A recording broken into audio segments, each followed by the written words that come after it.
दोस्तों आज की वीडियो में काफ़ी महत्वपूर्ण टॉपिक पे बात करने वाले हैं। अगर आपने लोन लिया है, अगर आपकी मौत हो जाती है या कोई भी लोन लेने वाला की मौत हो जाती है तो उसके बाद जो बकाया राशि होती है, जो लोन का कर्ज होता है, वो किसको चुकाना पड़ता है। जी हाँ, पहला सवाल तो ये रहता है कि अगर आप कोई लोन ले लेते हो बैंक से, चाहे कोई फाइनेंस कंपनी से, किसी से भी, तो ऐसी सिचुएशन में अगर लोन लेने वाला ख़त्म हो जाता है तो उसके बाद बकाया हुआ जो कर्ज होता है उसको क्या देना पड़ता है या माफ़ हो जाता है। पहला सवाल। दूसरा सवाल है कि अगर लोन को आप माफ़ कैसे करा सकते हैं। और तीसरा सवाल है, जब भी लोन आप लेते हो तो किन किन बातों को आपको याद रखना चाहिए। जी हाँ, तीनों सवाल इस वीडियो में कमेंट करने वाला हूँ, इस वजह से वीडियो के अंत तक जरूर देख लेना। तो चलिए दोस्तों, नो टाइम पास नो बकवास, सीधा करते हैं काम की बात। मैं हूँ हंस।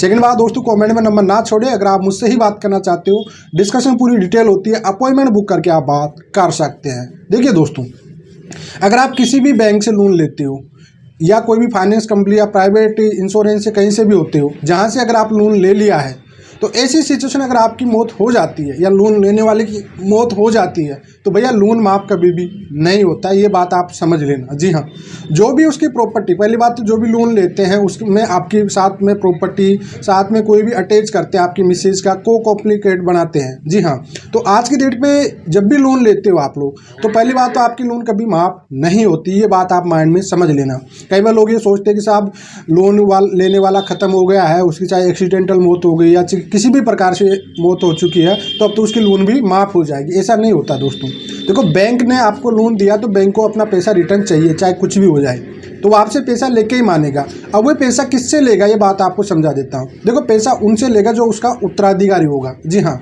मतलब जो भी उसकी प्रॉपर्टी पे उत्तराधिकारी आ रहा है, जो भी उसका बेटा हो सकता है, ठीक है, कोई भी इंसान जिसको वह नॉमिनेट बनाया था उसमें, या उसका उत्तराधिकार जो उसकी संपत्ति वगैरह है उसके नाम से हो रही है उसके मरने के बाद, तो वह उसको कर्जा देना पड़ेगा। देखो, कर्जा कभी भी माफ़ नहीं हो सकता है, लेकिन यहाँ पे एक कंडीशन आ जाती है। अगर आपको वाकई लोन को सेफ रखना है और ऐसी सिचुएशन आ भी सकती है तो आपको क्या करना चाहिए। देखिए, जब भी आप कभी भी लोन लेते हो ना, तो आपको एक इंश्योरेंस दिया जाता है। जो भी लोन का अमाउंट होता है उसका इंश्योरेंस करा लेना चाहिए। जी हाँ, कई बार आपने पर्सनल लोन लिया होगा, होम लोन लिया होगा, ठीक है, या कार ऑटो लोन वगैरह कोई भी लोन लेते हो तो उसमें आपको 1000, 10,000, 15,000 का एक इंश्योरेंस कराया जाता है एक साथ ही। 5 साल के आपने लोन लिया, 10 साल की लोन लिया, तो वन टाइम में उसका एक इंश्योरेंस करा दिया जाता है।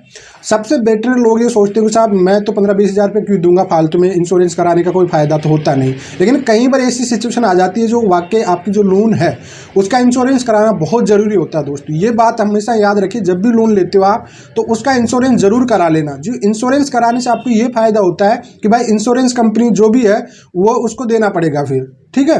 जैसे आपने 5 लाख का लोन लिया था, कोई भी पर्सनल लोन हो गया, उसका आपने 10,000 का इंश्योरेंस करा दिया किसी भी बैंक से, चाहे एसबीआई बैंक से लिया, एसबीआई बैंक से आपने इंश्योरेंस करा दिया, तो आपका जो 5 लाख का लोन है तो वह लोन को भैया जिम्मेदारी हो चुकी है अब इंश्योरेंस की। अब इंश्योरेंस वाले उसको क्लियर करेंगे। देखो, बैंक कभी छोड़ेगा नहीं। अब बैंक आपसे नहीं लेगा, अब इंश्योरेंस कंपनी से लेगा, तो इंश्योरेंस कंपनी उसको क्लियर कर देगी। इस वजह से जब भी लोन लेते हो आप, तो भैया कितना अमाउंट हो, लेकिन जो अमाउंट है उसका इंश्योरेंस कराना बहुत ज़रूरी होता है। इस वजह से इंश्योरेंस करा लेना, अन्यथा कर्ज तो आपको देना ही पड़ेगा। दूसरी बात, जब भी आप लोन ले रहे हो दोस्तों, तो एक इंपॉर्टेंट बात का ध्यान और रखना चाहिए, क्योंकि जैसे आपने इंश्योरेंस लिया या आपने लोन ले रहे हो, मान लो आपने खुद ने लोन लिया, तो उसमें कॉम्प्लिकेट तो आपको और को कॉम्प्लिकेट आपके पार्टनर को, आपके भाई को, आपके पिताजी को, कोई को बना देता है बैंक, ठीक है। आपको कह देता है कि साहब आपके पिताजी के भी डॉक्यूमेंट लगेंगे, आपके वाइफ के भी डॉक्यूमेंट लगेंगे, जो भी आपके अर्निंग पर्सन है या जिम्मेदार है उसके आपके भाई के भी लगेंगे। तो उसका मतलब आपको समझ नहीं आता, जब आपको नीड होती है तो उस टाइम पर आप दे भी देते हो, लेकिन उसके बाद वो क्या करते हैं, को कॉम्प्लिकेट बना देते हो, ठीक है। उसके भी लोन शो होने लग जाता है। कई बार देखा होगा जॉइंट में लोन शो कर देते हैं, आपके पिता के में, आपके भाई के साथ, की मिसेज के साथ। तो इसका मतलब ये होता है कि अगर आपके साथ कुछ भी हो जाता है तो उसके बाद जो लोन देने वाला है वो आपका भाई, आपका पिता, आपकी वाइफ, कोई भी हो सकती है, जिसको को कॉम्प्लिकेट जो बनाया गया है। तो इस वजह से जब भी आप लोन लेते हो तो आप सिंगल खुद के नाम से कराया करो, दूसरे पे प्रेशर ना डले। इस वजह भाई, इनको सबको, किसी को आप उसमें इंक्लूड मत किया करो।